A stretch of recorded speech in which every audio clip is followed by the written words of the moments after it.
Hello, and here I am to talk about the X-Men.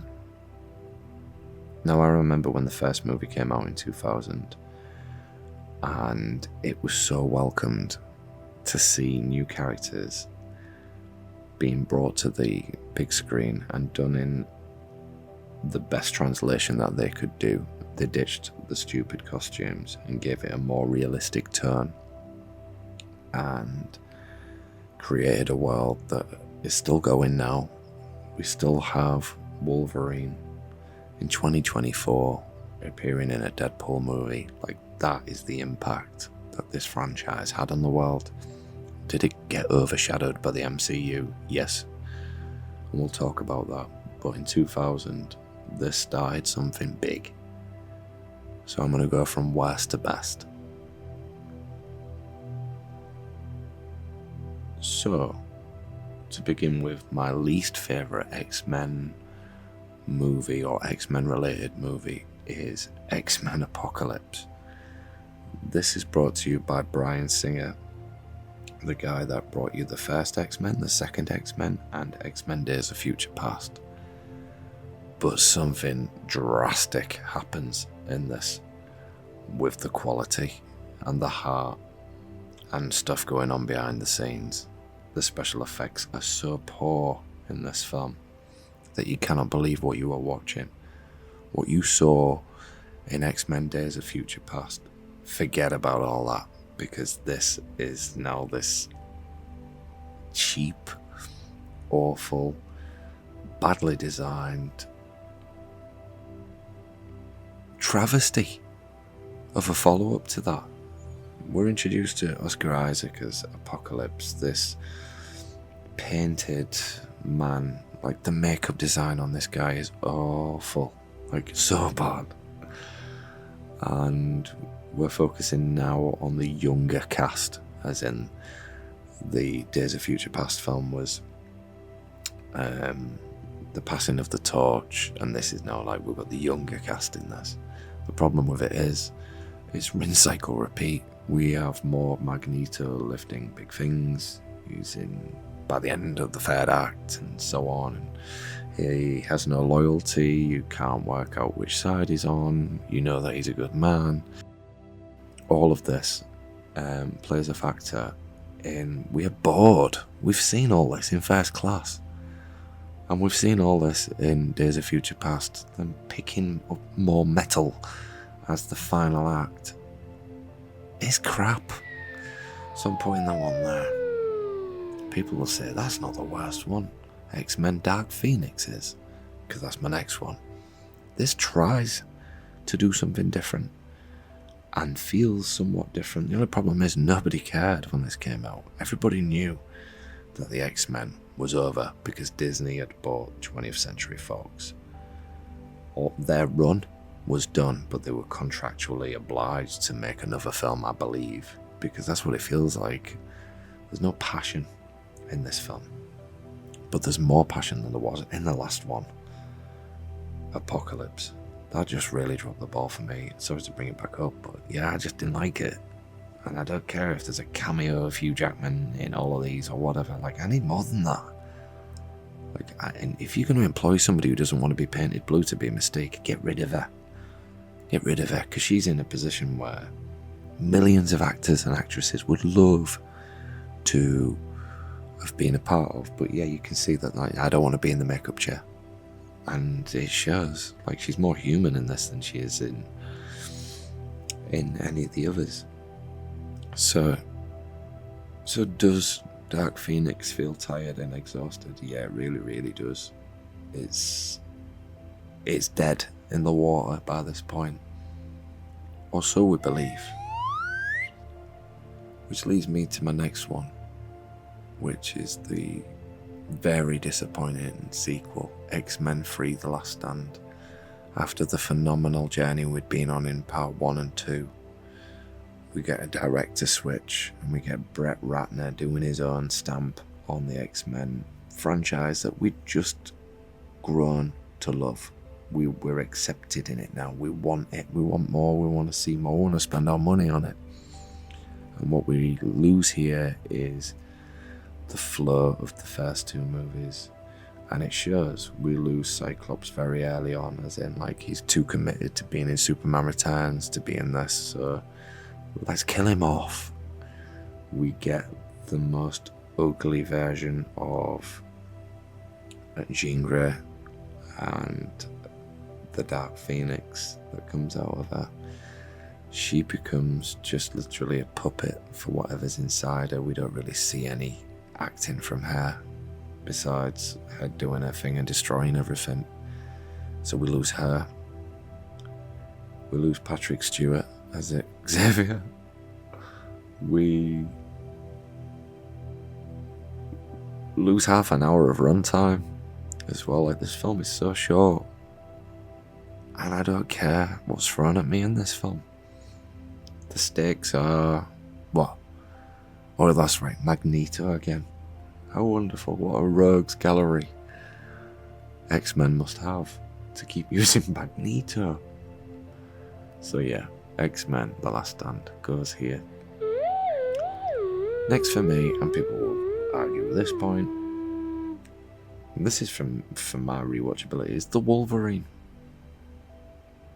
Like, James Mangold did a great job in Logan, but did he do good job in this? No, he's not even that good a director, really. Look at what he did with Indiana Jones. Be honest. Be honest. It's not good. Like, he had Logan. That's it. For me, anyway. So, yeah, the Wolverine. This is one dreary, boring, cartoonish, potentially great movie that absolutely drops the ball in the final act. We see a samurai made out of adamantium, is it? Fighting as a woman in a samurai. Ooh. And for me, didn't like it. It's boring. So next for me is X-Men Origins Wolverine. People would say this is one of the worst. It is. But is it entertaining? Yeah. I get more from this than I did the Wolverine. I get to see Ryan Reynolds. I get to see Liev Schreiber. I get to see some attempt of giving him an origins. Now, was it good? No. But they tried, and it's got rewatchability. I don't care what anybody says. Did they destroy what they did with Deadpool? Yeah. Like, they had potential to make him a great character, but that's ended up well. So when I watch this now, I'm not bothered that Deadpool is the way he is. It's nice to see him do something different than this. So the storyline is pretty good. They get the lore wrong and the timeline wrong, and they disrespect it in that department, and I think that's what a lot of people's gripes are. It's like, it's just all over the place. We're getting to see mutants that have turned up in other films, but we have to pretend in this one that this is the first time we've seen them, the way they look. You know, Sabretooth looks completely different to what he did in X-Men, and we just have to accept it. It's their own incarnation. Again, you do that, you lose the viewer's attention span, because you're just changing things for your own development. So that's why that one goes here. Now, I've got the first X-Men movie. This introduced it all to us. But looking back and rewatching it, like, the storyline is a bit paint by numbers towards the end. We have the final act, Magneto doing his thing again. And it is good, but it's not the best. It's good that it establishes all these characters, but I think where they drop the ball is with Sabretooth. Like, he just feels like Power Ranger sort of villain. And then Toad is yet another underused villain. Like, they are just henchmen for Magneto and Mystique. And has it aged a little bit badly? A little bit. But do I like it? Yeah, it's good. It's good. Like, I like all of these films in their own way, but barring X-Men Apocalypse, there's nothing that I get from that film. It is piss poor. So this leads me to the next one, which is X-Men First Class. This starts off so good. We get to see more Magneto as a child in the Jewish camps, and that particular storyline intrigues me. The way that the Nazis want to use his ability and exploit him for what he is, and the way they threaten him with killing his family. Like, it's awful what they do to him. You can see why he's bitter and why he looks down at the branding of his prisoner number or whatever it is, that horrible thing that they did to him and his family and his people. You can see why he's so bitter. And we also get a chance to see how the team came together. Now, is it a little bit unorthodox? Yeah, but it's a great film. And we accept James McAvoy and Michael Fassbender because they're good. They do a good job. Do they play Xavier and Magneto in a different way? Slightly, but they're younger men, and we accept it. And we get to see how Mystique didn't start off as a villain. She had the best intentions, and we can see the breakdown of her character developing in this movie. So yeah, it's good. So next for me is Logan. When I first saw this film, I thought it was the best thing since sliced bread. I've rewatched this film about 6 or 7 times. I do adore this film. It is good. However, it's just a man with claws. And once you get over the fact that he can kill people with these claws, you need substance for the story. This film does have it. This is where the Wolverine didn't work. You saw no blood, you saw nothing. He's like, okay, he's a man who's going to stab you. It's like a man with a knife. He's got claws, that's it. And we're hammered with these claws. So, Logan, it's a phenomenal film. It's a joyride from start to finish. But a negative one. We learn that all the other X-Men are dead. And we believe that it's Charles Xavier that's done it to them. It doesn't go any deeper than that, but the sincerity of the story, the bond between Logan and Charles, he just cares for this man. He just wants to keep him well and safe from the world. He loves him. You get this family bond and this road trip movie, and it's that what I love about it. The fighting and all of that. It's great, it's exciting. Wow, he goes berserk and kills a lot of people with his claws, which we've seen now for 17 years. Like, it's hard to be surprised. Yes, they included blood, they made it R-rated, but I'm not bothered by that anymore. So the heart and the journey of this film is why it scores so highly for me. So I'm putting that one there. Okay, next I have got X-Men Days of Future Past.